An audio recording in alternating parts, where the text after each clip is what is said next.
Hello everyone, आप सभी को आज के इस हिंदी के पाठ योजना में एक बार फिर से बहुत बहुत स्वागत है। आज की इस पाठ योजना में हम देखेंगे हिंदी विषय की पाठ योजना और आज का प्रकरण है वीर तुम बढ़े चलो, जो कि एक कविता है। आपका ये कक्षा 6 का हिंदी विषय का एक चैप्टर है जो द्वारिका प्रसाद महेश्वरी द्वारा रचित एक कविता है। तो दोस्तों शुरू करते हैं आज का पाठ योजना। तो सबसे ऊपर आप देख सकते हैं हिंदी विषय की पाठ योजना संख्या 35 लिखी हुई है। यहाँ पर आपको पाठ योजना संख्या लिखनी होती है, जितनी भी संख्या आपके पाठ योजना की होगी। उसके बाद विद्यालय का नाम लिखेंगे। आप जिस विद्यालय में पढ़ाने के लिए जाएंगे उस विद्यालय के यहाँ पर मेंशन करेंगे। उसके बाद छात्राध्यापक अथवा छात्राध्यापिका का नाम लिखेंगे। यदि पुरुष होंगे तो छात्राध्यापक का नाम लिखेंगे और महिला होंगे तो छात्राध्यापिका का नाम लिखेंगे। उसके बाद कालांश मेंशन करेंगे। कालांश यानी कि पीरियड, आप जिस पीरियड में पढ़ाने के लिए जाएंगे उस पीरियड के यहाँ पर मेंशन करेंगे। उसके बाद है कक्षा है 6, विषय है हिंदी, प्रकरण है वीर तुम बढ़े चलो, जो कि एक कविता है। अवधि है 45 मिनट। किसी किसी विद्यालय में 35 मिनट या 40 मिनट भी होता है, तो आप अपने विद्यालय के हिसाब से देख लीजिएगा। उसके बाद दिनांक मेंशन करेंगे। यहाँ पर दिनांक इसलिए लिखा जाता है क्योंकि जो भी आपका फाइल चेक करता है फ्यूचर में, तो उन्हें पता चलता है कि आप किस विषय को किस दिन पढ़ाने के लिए गए थे। तो फ्रेंड्स, ऐसे बहुत सारी वीडियो पाने के लिए आप इस चैनल को सब्सक्राइब कर लीजिए। और आप किसी विषय का लेसन प्लान चाहते हैं तो कमेंट बॉक्स में कमेंट करके बता सकते हैं। और इस विषय के अलावा यदि आपको किसी दूसरे विषय की भी लेसन प्लान चाहिए हो तो आप इस चैनल के प्लेलिस्ट में जाकर देख सकते हैं। तो चलिए आगे बढ़ते हैं। उसके बाद आता है सामान्य उद्देश्य। सामान्य उद्देश्य विषय संबंधित होता है, तो यहाँ पर आप हिंदी विषय को ध्यान में रखकर लिखेंगे। सामान्य उद्देश्य यानी कि बच्चों में विषय को पढ़ाने से किन किन चीज़ों का विकास होगा वो सब लिखना होता है। इसमें मिनिमम आप 4 से 5 पॉइंट लिख सकते हैं या मैक्सिमम 8 से 10 पॉइंट लिखा जा सकता है। तो देखिए, पहला पॉइंट में लिखेंगे छात्रों में विभिन्न विषयों के ज्ञान की वृद्धि करना। दूसरा पॉइंट में लिखेंगे छात्रों की विचार एवं तर्क शक्ति का विकास करना। तीसरा पॉइंट में लिखेंगे छात्रों में रचनात्मक वृत्ति को जागृत करना। और चौथा पॉइंट में लिखेंगे छात्रों में अस्त व्यक्त विचारों को एक व्यवस्था देने और उनमें क्रमबद्ध रूप से सोचने की क्षमता विकसित करना। उसके बाद आता है विशिष्ट उद्देश्य। विशिष्ट उद्देश्य कुछ ऐसे उद्देश्य जो कि टॉपिक से रिलेटेड उद्देश्य होता है, यानी कि छात्राध्यापक के द्वारा छात्रों को पढ़ाने के बाद छात्रों के व्यवहार में क्या क्या चेंज आएंगे और किन किन चीज़ों का विकास होगा, वो सब हमारे विशिष्ट उद्देश्य के अंदर इंक्लूड होते हैं। ठीक है, इसमें मिनिमम 3 पॉइंट लिख सकते हैं या मैक्सिमम 4 से 5 पॉइंट लिखा जा सकता है। तो देखिए, पहला पॉइंट में लिखेंगे छात्रों को कविता का अपने शब्दों में व्याख्या करने के योग्य बनाना। दूसरा पॉइंट में लिखेंगे छात्र कविता में निहित केंद्रीय भाव एवं विचार को ग्रहण कर सकेंगे। और तीसरा पॉइंट में लिखेंगे छात्रों को शुद्ध स्पष्ट आरोह अवरोह विराम चिन्हों का प्रयोग करते हुए वाचन करने योग्य बनाना। उसके बाद लिखेंगे शिक्षण विधि यानी कि टीचिंग मेथड। इसमें शिक्षक कौन कौन सा शिक्षण विधि प्रयोग कर पढ़ा रहे हैं वो यहाँ पर मेंशन करना होता है। तो देखिए, व्याख्यान विधि, प्रश्नोत्तर विधि और प्रदर्शन विधि। ठीक है, उसके बाद लिखेंगे शिक्षण सामग्री। इसमें आप शिक्षण सामग्री के जगह पर शिक्षण सहायक सामग्री भी लिख सकते हैं। इनमें वो सभी सामग्री आते हैं जो शिक्षक पूरे कक्षा यानी पूरे 45 मिनट पढ़ाने के दौरान प्रयोग करता है। जैसे कि देखिए, चौक, डस्टर, श्यामपट्ट, संकेतक, चार्ट पेपर इत्यादि। ठीक है, उसके बाद लिखेंगे पूर्व ज्ञान। इसमें क्या लिखा हुआ है देखिए, छात्र वीरों के बारे में सामान्य जानकारी रखते हैं। उसके बाद आता है प्रस्तावना। प्रस्तावना प्रश्न किसी पाठ योजना का इम्पोर्टेंट हेडिंग कहा जाता है, क्योंकि प्रस्तावना प्रश्न बनाने में सबसे ज़्यादा दिक्कतें आती है। तो प्रस्तावना प्रश्न का फॉर्मेट कैसे होता है देखते हैं। प्रस्तावना प्रश्न का फॉर्मेट 3 कॉलमों से बनता है। पहला कॉलम में लिखेंगे क्रम संख्या, दूसरा कॉलम में लिखेंगे छात्राध्यापक क्रियाकलाप अथवा छात्राध्यापिका क्रियाकलाप, और तीसरा कॉलम में लिखेंगे छात्र छात्रा क्रियाकलाप। ठीक है, इसमें मिनिमम आप 3 प्रश्न पूछकर प्रकरण निकाल सकते हैं या मैक्सिमम 5 से 6 प्रश्न पूछकर प्रकरण निकाल सकते हैं। ठीक है, इसमें सभी प्रश्न और उत्तर क्रमबद्ध रूप में होनी चाहिए, यानी कि छात्राध्यापक के प्रश्न करने पर जो छात्र छात्रा उत्तर देंगे उसी उत्तर से छात्राध्यापक पुनः प्रश्न करेंगे। तो देखिए, यहाँ पर आपको और अच्छे से समझ में आएगा। तो देखिए, क्रम संख्या में 1 लिखेंगे। छात्राध्यापक पहला प्रश्न करते हैं, हमारा देश का क्या नाम है। तो छात्र छात्रा क्या उत्तर देते हैं? उत्तर देते हैं भारत। ठीक है, यहाँ पर देखिए छात्र छात्रा क्या उत्तर दिए? भारत। इस भारत शब्द को लेकर छात्राध्यापक पुनः एक प्रश्न करेंगे। ठीक है, तो देखिए छात्राध्यापक दूसरा प्रश्न करते हैं, हमारा देश भारत 15 अगस्त 1947 को क्या हुआ था। तो छात्र छात्रा क्या उत्तर देते हैं? उत्तर देते हैं आज़ाद हुआ था। ठीक है, उसके बाद छात्र अध्यापक तीसरा प्रश्न करते हैं, हमारा देश की आज़ादी किसके प्रयासों से मिली है। तो छात्र छात्रा क्या उत्तर देते हैं, उत्तर देते हैं वीरों के प्रयास से। ठीक है, उसके बाद छात्र अध्यापक चौथा प्रश्न करते हैं, कवि द्वारिका प्रसाद महेश्वरी द्वारा रचित कविता वीर तुम बढ़े चलो के बारे में आप क्या जानते हो। तो छात्र छात्रा क्या उत्तर देते हैं, छात्र छात्रा कोई उत्तर दे नहीं पाते हैं और मौन रहते हैं, या फिर जो भी उत्तर देते हैं वो अस्पष्ट उत्तर होता है, यानी कि ये क्या हो जाएगा, समस्यात्मक प्रश्न हो जाएगा। ठीक है, इसका उत्तर छात्र नहीं दे पाएंगे तो कक्षा शिक्षक यानी आपका कर्तव्य है कि आप उस चीज को अच्छे से समझाएं बच्चों को। इसके बाद तुरंत ही आप पाठ की घोषणा करेंगे और कहेंगे, बच्चों आज हम लोग कवि द्वारिका प्रसाद महेश्वरी की कविता वीर तुम बढ़े चलो पढ़ेंगे। उसके बाद आता है प्रस्तुतिकरण। प्रस्तुतिकरण पाठ को हमें सबसे अच्छा बनाना होता है कि जितना भी कंटेंट होता है टॉपिक का वो सब प्रस्तुतिकरण पाठ में रखते हैं। ठीक है, तो प्रस्तुतिकरण का फॉर्मेट कैसे होता है देखते हैं। प्रस्तुतिकरण का फॉर्मेट 4 कॉलमों से बनता है। पहला कॉलम में लिखेंगे शिक्षण बिंदु यानी कि टीचिंग पॉइंट, इसमें हम कौन कौन से पॉइंट कवर करेंगे वो सब लिखेंगे। और दूसरे कॉलम में लिखेंगे छात्र अध्यापक क्रियाकलाप अथवा छात्र अध्यापिका क्रियाकलाप यानी कि पुपिल टीचर एक्टिविटी, इसमें क्लासरूम में टीचर क्या क्या एक्टिविटी कर रहे हैं वो सब लिखेंगे।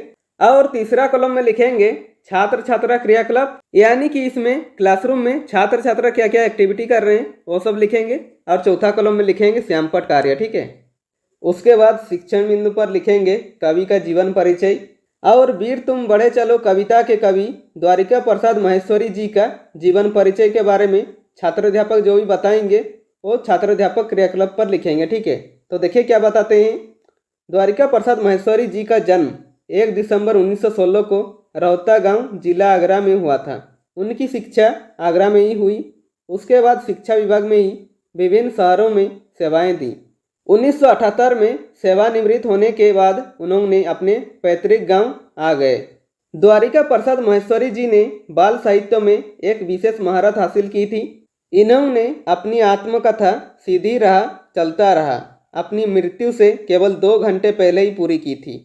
इस आत्मकथा के पूरे होने के 2 घंटे बाद ही 21 अगस्त 1998 को उनकी हालत बिगड़ी और निधन हो गया। और छात्र छात्रा क्रियाकलाप पर लिखेंगे छात्र छात्रा ध्यानपूर्वक सुनेंगे और श्यामपट कार्य पर छात्र अध्यापक जो भी पढ़ा रहे हैं उसे शॉर्ट में लिख दीजिएगा ताकि जो बच्चे ध्यान से सुनने रहे उन्हें भी अच्छे से समझ में आ जाए।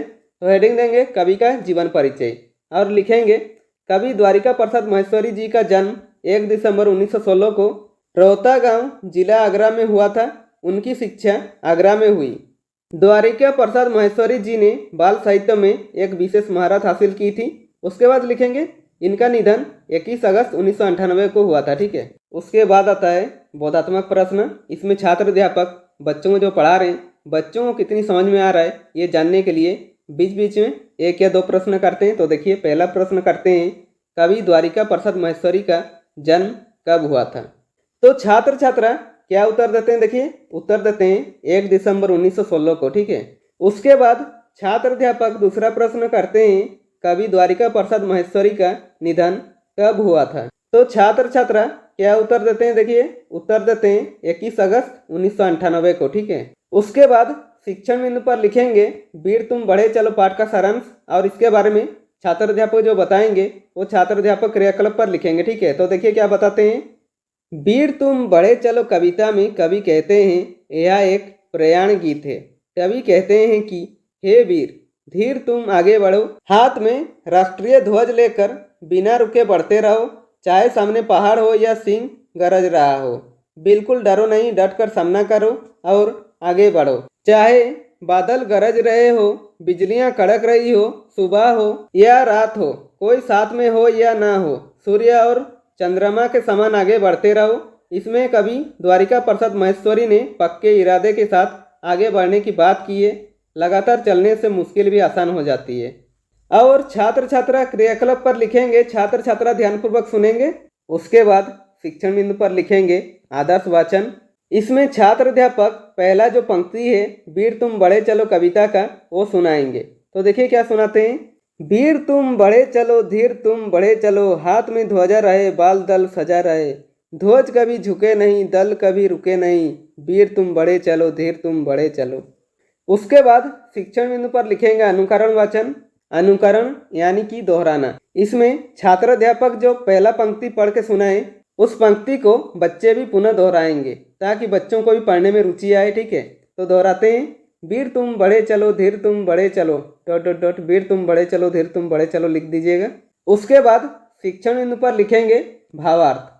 इसमें छात्र अध्यापक वीर तुम बढ़े चलो कविता का जो पहला पंक्ति है उसे समझाएंगे। ठीक है, और समझाते हुए जो भी बताएंगे वो छात्र अध्यापक क्रियाकलाप पर लिखेंगे। तो देखिए क्या बताते हैं।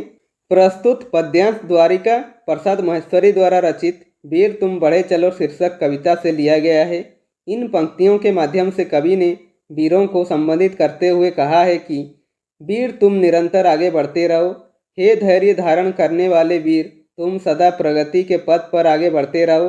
तुम्हारे हाथ में नेतृत्व करने वाले देश का ध्वज रहे, छोटे छोटे बाल दल सजे हुए रहे, कभी भी यह ध्वज नहीं झुकना चाहिए और बाल दल को कभी भी नहीं रुकना चाहिए। वीर तुम आगे बढ़ते चलो।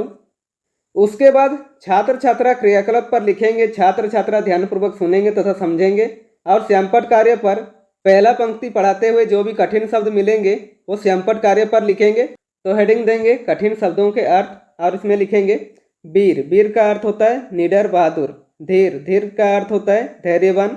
ध्वजा का अर्थ होता है झंडा या पताका।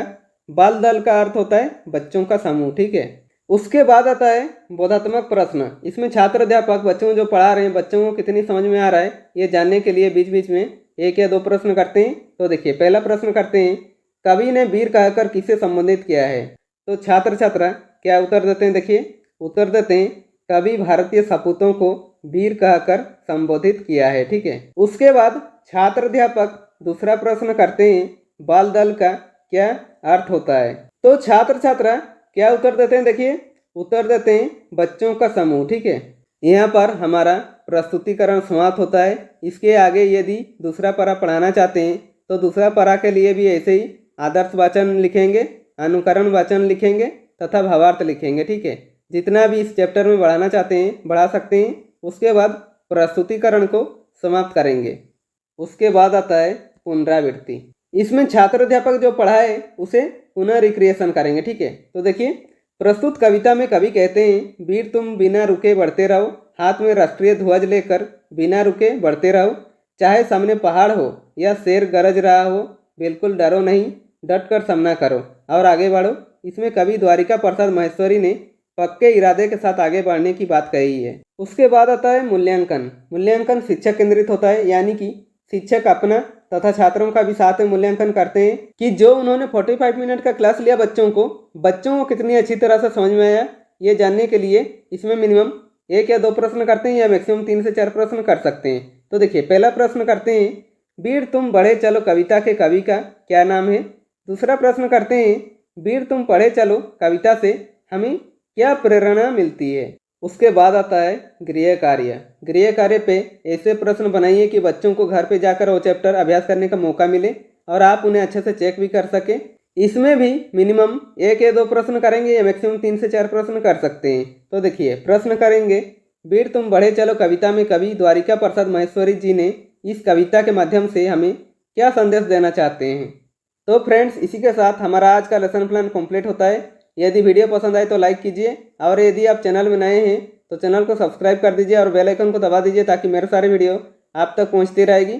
और हो सके कैसी लगी वीडियो कमेंट बॉक्स में कमेंट करके ही बता सकते हैं।